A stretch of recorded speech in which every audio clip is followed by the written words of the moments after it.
Hello and welcome to another video by the Dorky Equine.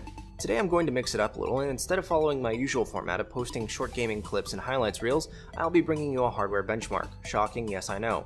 Today's build is an attempt at answering a question I've had for a while.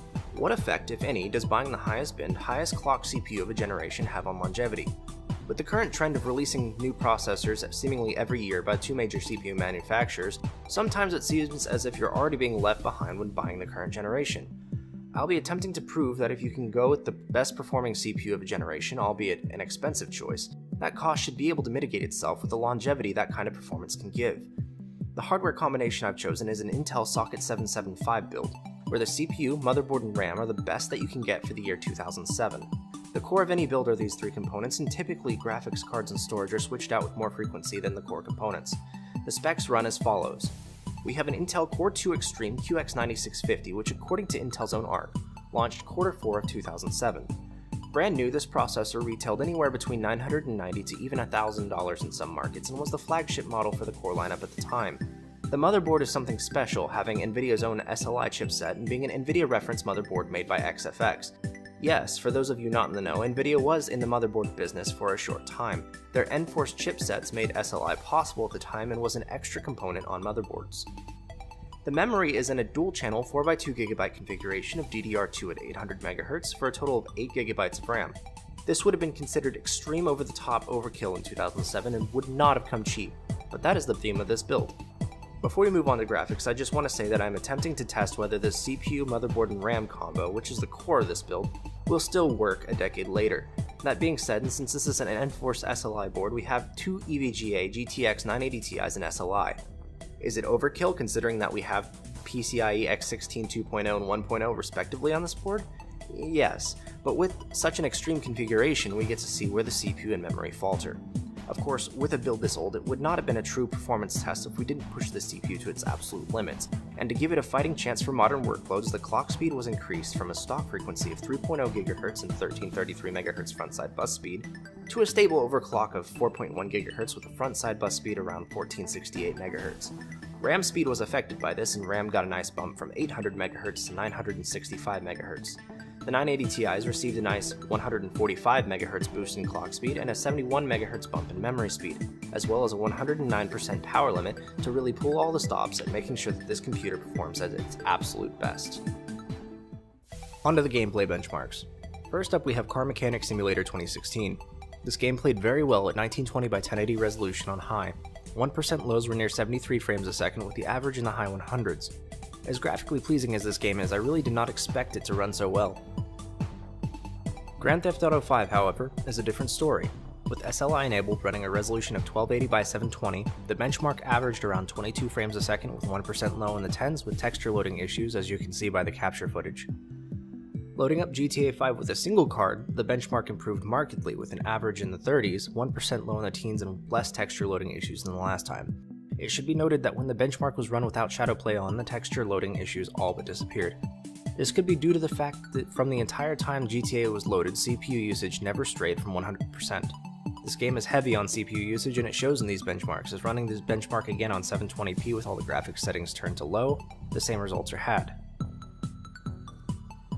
Next up we have War Thunder, where several benchmarks were run, and then just to be thorough, a game was played to compare synthetic loads to real world ones. Benchmarks were run on War Thunder's high settings at 1080p with VSync disabled. The tank battle benchmark scored an average of 63.8 FPS with minimal FPS sitting at around 49.5. Minimal lag or stuttering occurred and the benchmark was generally pleasing to watch. The tank battle CPU benchmark was a different story, with an average FPS of 35.5 and a minimal of 25.3.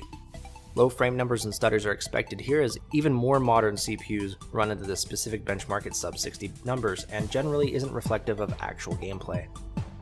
The Pacific War Day benchmark scored an average of 144.5 FPS with lows marked at 77.9. This is pleasing to see, as War Thunder is a game where single core performance matters greatly, and even then sometimes it still won't run that great on some systems due to a bug in the way that it handles many core processors. Actually playing the game is where the figures get interesting though, as you can see in ground battles, highs are in the low 70s and occasionally the frame rate drops into the low 40s. Not a lot of stuttering occurs and gameplay is generally enjoyable. Unexpectedly, when playing air forces in the game is where you see more sub 60 frames per second figures and micro stutters. On to Skyrim, where the gameplay experience was, if nothing, pleasant. Lows were in the high 20 FPS range, but it did not stay there long, and even in combat the game stays in the high 30s to 40s range. At worst, it plays similarly to the console version, but that's only during demanding scenes, with most walking around and exploring being a very fluid and smooth experience. League of Legends played really well at 1920 by 1080 on high unlocked frame rate, seeing values in the 80s with dips into the low 60s. You can definitely play esports on the CPU and be just fine, though was that really unexpected? Finishing up the gameplay section, we have Call of Duty Black Ops 2 multiplayer. The game was tested at 1920 by 1080 high everything, and even in heavy action, 100 FPS was a common value, with dips into the high 90s being seen every now and again. Moving on to the productivity benchmarks, we have Cinebench R15. Multiple runs scored increasingly higher on the leaderboard, with a personal best coming in at 441 at 4.1 GHz. What's striking about this figure is that right above it is a 3rd generation quad-core hyper-threaded i7, albeit a mobile version, that only managed 60 more points than the quad-core in this build. That i7, according to Intel's ARC, was released in Q3 of 2012, a whole 5 years after the QX9650, and uses a 22nm process, which is twice as small as the Core 2's own 45nm process. Interesting. The CPU Mark benchmark put this CPU at the 39th percentile with a score of 4384 compared to worldwide scores, which is also impressive considering that most average CPUs today have more than 4 cores and/or threads. Running a whole computer benchmark on User Benchmark netted an aircraft carrier rating for gaming with a value of 81%, 100% of course being a perfect run for modern computers. A desktop score of 45% and a workstation score of 32% were achieved. I do believe that if this computer had SATA 3 ports that the desktop score would have been much higher, as the SSD that is in this machine is quite capable of higher read and write speeds, but is being throttled by the SATA 2 port that it is connected to.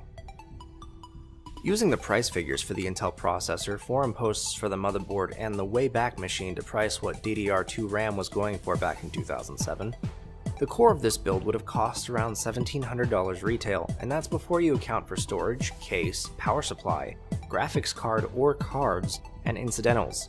A lot of people would balk at that price, but if we're assuming that the person who put this sort of machine together used it until today, which is the point of this video, the cost associated would have been around $154 a year if you spread it out over the years. Performance to dollar, that really isn't something that can be dismissed, as grabbing mid-range parts every 2 years could end up costing quite a bit more in the long run. In conclusion, is the QX9650 still a viable platform in 2018? Yes and no. If you want to run the latest AAA games at 1080p or above, even with the best graphics card on the market, that's just not going to happen with this CPU. If you're a heavy content creator, the lack of cores will hurt you with a modern workload. But if your daily computer usage is web browsing, photo editing, light gaming, esports, emulation, or work email, this processor will handle all of it just fine. Do I recommend you go out and buy one? No, there are better options in this price point. But if you just happen to have a Core 2 Extreme and motherboard just sitting around somewhere, or someone decides to give you one, it's a fun platform to mess around with and see what it's capable of, which is to say, quite a lot. This is the Dorky Quen saying, see you next time. Maybe I'll do this again sometime, who knows.